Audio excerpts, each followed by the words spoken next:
Hey guys, welcome back to part 3 in a series on our channel now where we are talking about what's going on with my mouth. Multi-episode. Yeah.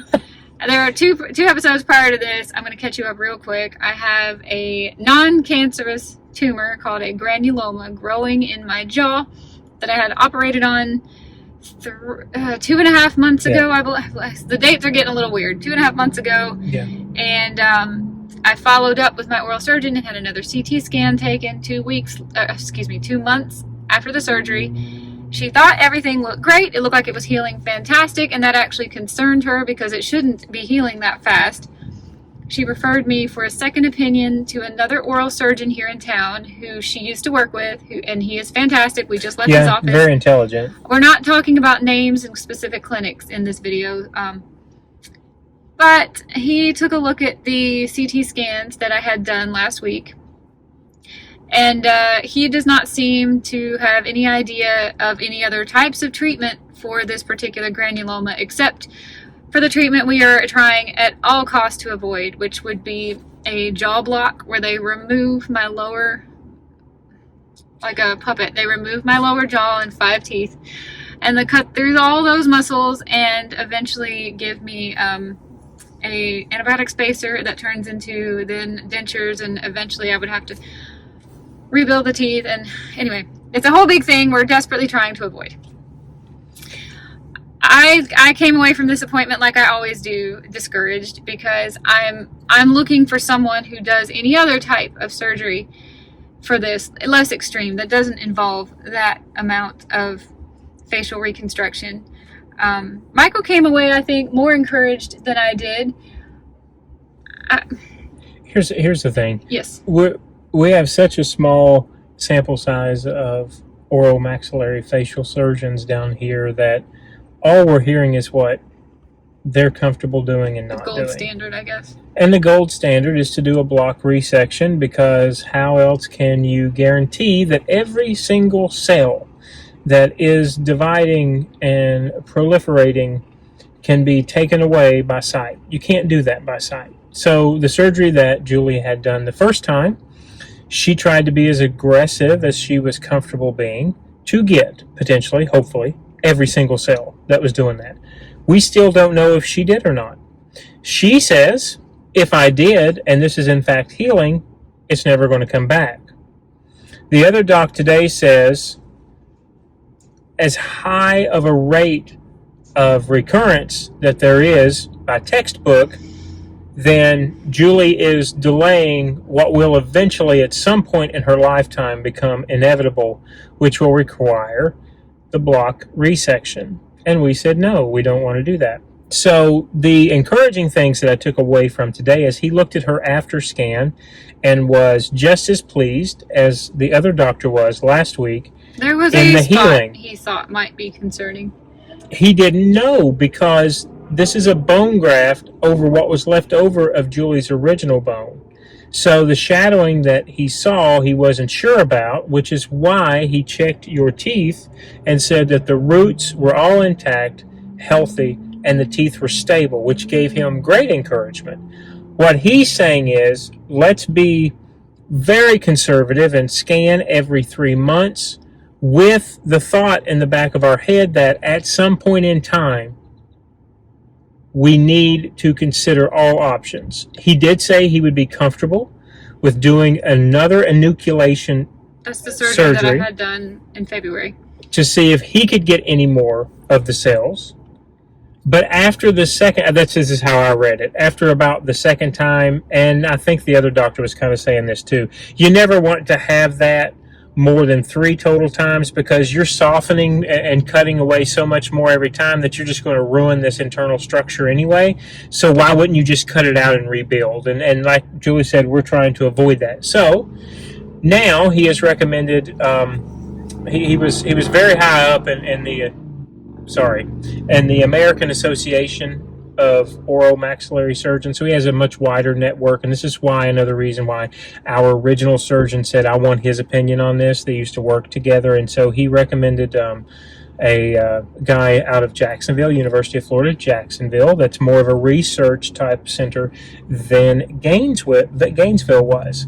But the bottom line is we're not going to stop. He was not comfortable with the treatment that I had researched and that we suggested because he's never used it before. That was the same procedure that I had done in February, only Yes. with a spray wash of liquid Liquid nitrogen. Liquid nitrogen to kind of like kill off the edges. We have done some research and found that it's supposed to be incredibly For effective. 2023. But the people who are doing it in, is it Belize? Belize Spain? City. Yeah, Spain. not here. Well, not here in southern Florida with a small square of. That's what I'm trying to get Julie to understand. We will keep entertaining the options that we have here in Florida, and as we receive answers that do not align with until what I we get wish to somebody in Belize to tell me they'll see her. But it does seem like everyone is simultaneously pushing me towards this block surgery, and also out of the same side of their mouth telling me that it's too soon to say and we don't need to take another scan for 3 months. My opinion. So I don't, it's like, to me, this urgent surgery sounds so emergent that I'm confused. Are we doing that tomorrow, or are we waiting 3 months to do another CT scan? And it gets confusing. This is on camera, so Julie doesn't know what I'm going to say here, but I think they see your reaction.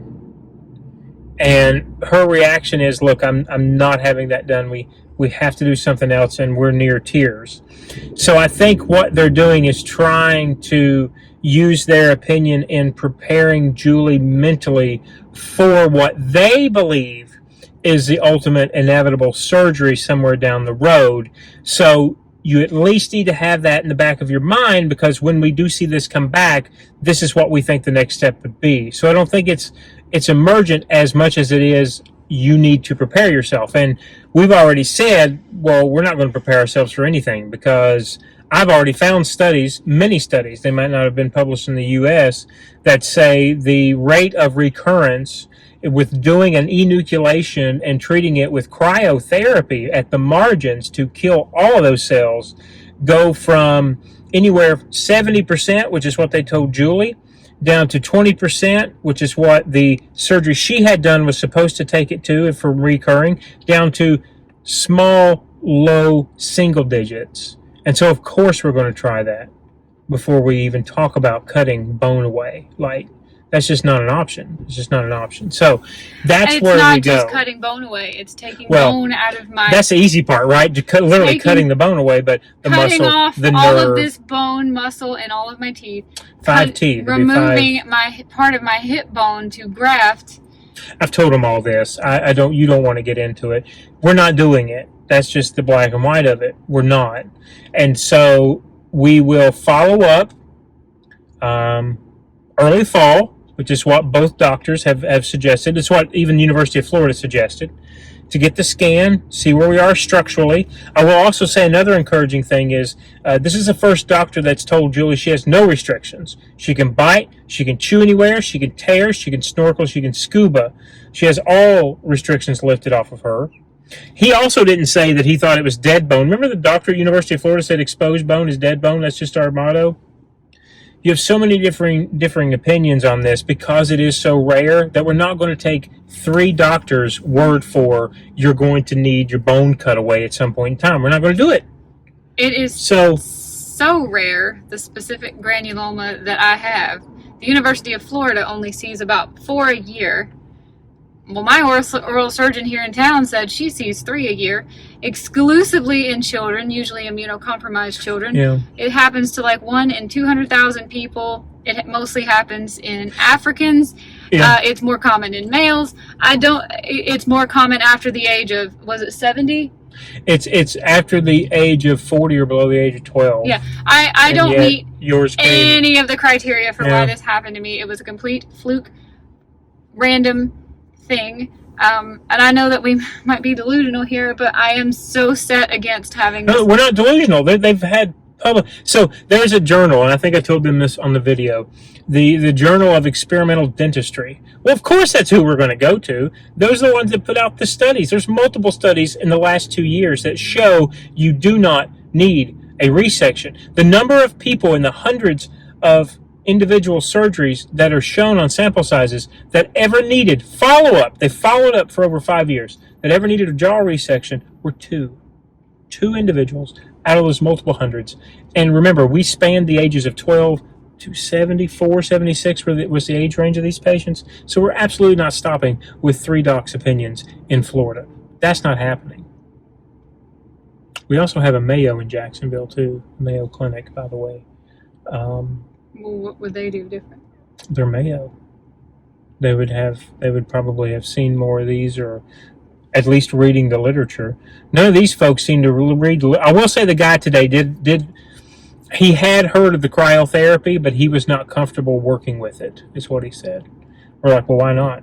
And Jesus Christ, I want somebody to do it and put a paper out. If that will incentivize them to publish. I want somebody to experiment on me. Come on, I will take it. Yeah, before we cut it away, if it's only going to end up in cutting it away anyway, why not experiment and see if it's successful? Yeah. That's how you advance medicine. So anyway. All right. So anyway, we have a referral to go to University of Jacksonville, which we are going to call. She said to wait till tomorrow so that she could get all my stuff sent over there. We're going to call and try to get in with the University of Jacksonville. At some point, we're going to have to stop and enjoy our summer. I've been told I can scuba. I want to film her. I want to film you biting into something today, though. Maybe a piece of cheese or something. My arm's getting tired. I'm sorry. I haven't bitten into anything in February 20. Almost. I'm losing track of time anymore. I feel like it's been 3 months. I haven't bit into anything. And I feel like my lower jaw is just getting weaker and weaker. And I was assuming it was because it was healing, but Michael is telling me that I probably need to start using those muscles. I think she needs to do that. And I think you need to start, I'm not going to say play, but messing around on the flute to build that structure back up. I've been so scared to play my flute. I'm telling you, he didn't care about the timeline. He loved the scan. He said it was healing. He didn't even mention the hole. He said, I see the scar. He had no problem with the work that was done on you. I'm telling you, you should be encouraged by this today. He's just telling you, this is all I know that the next treatment is when it comes back. And he says when it comes back, because that's really all the textbook says, is that it will probably come back. So we'll take what he gives us. I'm going to wrap this video up.